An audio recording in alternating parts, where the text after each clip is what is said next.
SIR নিয়ে তোলপাড় পড়ে গিয়েছে গোটা দেশে। বিহারে ইতিমধ্যে বাদ গিয়েছে 65 লাখ নাম। এসআইআর এর প্রতিবাদে সরব হয়েছে বিভিন্ন রাজনৈতিক দল। প্রতিবাদের আঁচ আছড়ে পড়েছে রাজধানীর রাজপথে। তবে এই বিষয়ে দেশের সর্বোচ্চ আদালতে একটা বিষয় স্পষ্ট করে দিল নির্বাচন কমিশন বা ইসিআই।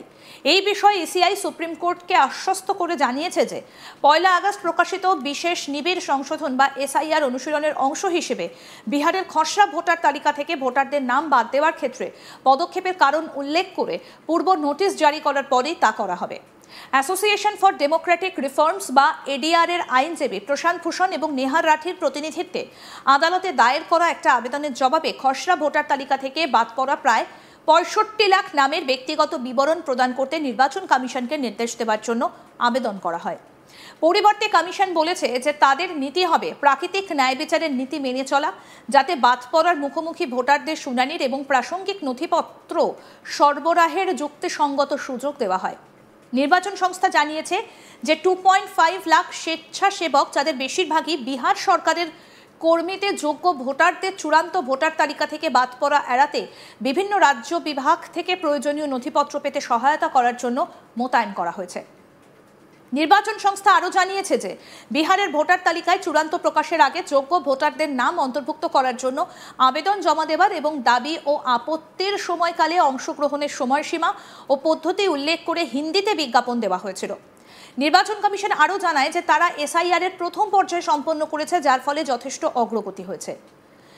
বিহারে যাতে কোনো ভোটার বাদ না পড়েন তা নিশ্চিত করতে 77,895 জন বুথ লেভেল অফিসার বা বিএলও বারবার বাড়ি বাড়ি গিয়ে গণনা ফর্ম সংগ্রহ করেছেন।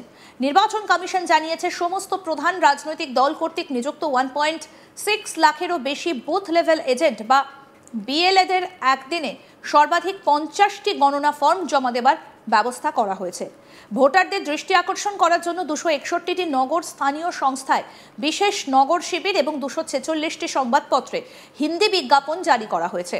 এছাড়াও বিহারের কোনো অস্থায়ী অভিবাসী যাতে তালিকা থেকে বাদ না পড়েন তা নিশ্চিত করার জন্য সমস্ত রাজ্য এবং কেন্দ্রশাসিত অঞ্চলের প্রধান নির্বাচনী কর্তাদের অনলাইনে বা সরাসরি ফর্ম জমা দেবার সুবিধার্থে নির্দেশ দেওয়া হয়েছে।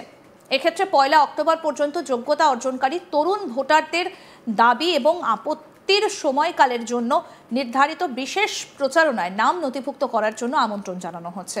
তবে অনেকেই মনে করছেন ইসিআই কিভাবে পদক্ষেপ করবে সেটা কার্যত স্পষ্ট। এক্ষেত্রে অবৈধভাবে যে সমস্ত বাংলাদেশিরা ভারতে বসবাস করছে তাদের এবার পাততাড়ি গোটানো শুধুমাত্র সময়ের অপেক্ষা বলেই মনে করছেন অনেকে।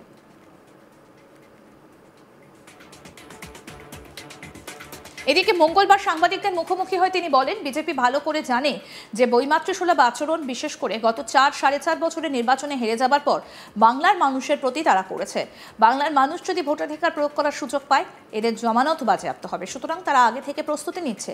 যদি এই ভোটার লিস্টে গড়মিল থাকে তাহলে প্রথম পদক্ষেপ হওয়া উচিত তৎকালীন মুখ্য নির্বাচন কমিশনার রাজীব কুমারের বিরুদ্ধে এফআইআর করা। একই সঙ্গে অভিষেক আরও বলেন, সেই ভোটার লিস্টের প্রেক্ষিতে যারা নির্বাচিত হয়েছেন তাদের প্রত্যেকের পদত্যাগ করা উচিত। তারা যদি পদত্যাগ করেন তবে প্রধানমন্ত্রীর পদত্যাগ করা উচিত। কি বললেন অভিষেক ব্যানার্জি, শুনুন। নিজেদের রাজনৈতিক স্বার্থে কাজে লাগিয়ে এখন মানুষের ভোটাধিকারটুকুও কেড়ে নিতে চাইছে।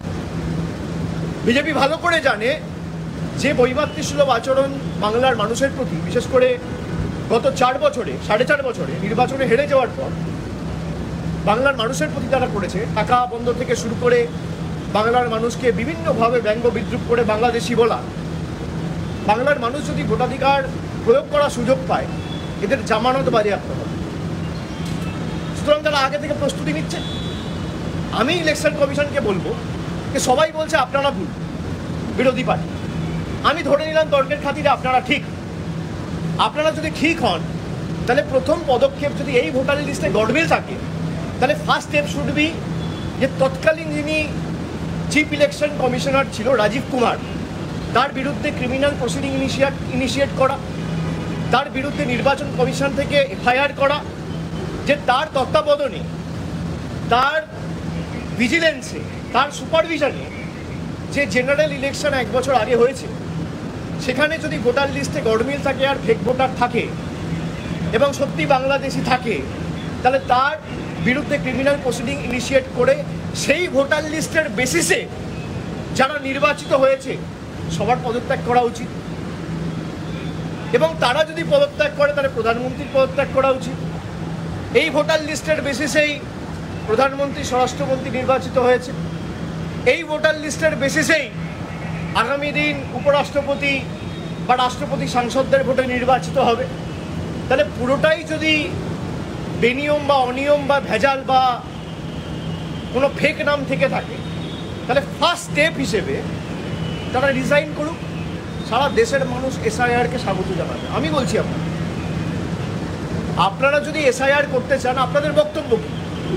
যে এই ইলেকটোরাল রোলে অনিয়ম রয়েছে, আমরা এসআইআর করতে চাই। আরে এই ইলেকটোরাল রোলের বেসিসেই তো 6 মাস আগে মহারাষ্ট্রে নির্বাচন হয়েছে, আপনার ঝাড়খণ্ডে নির্বাচন হয়েছে, আপনার হরিয়ানায় নির্বাচন হয়েছে। এই ইলেকটোরাল রোলের বেসিসেই তো 2-4টে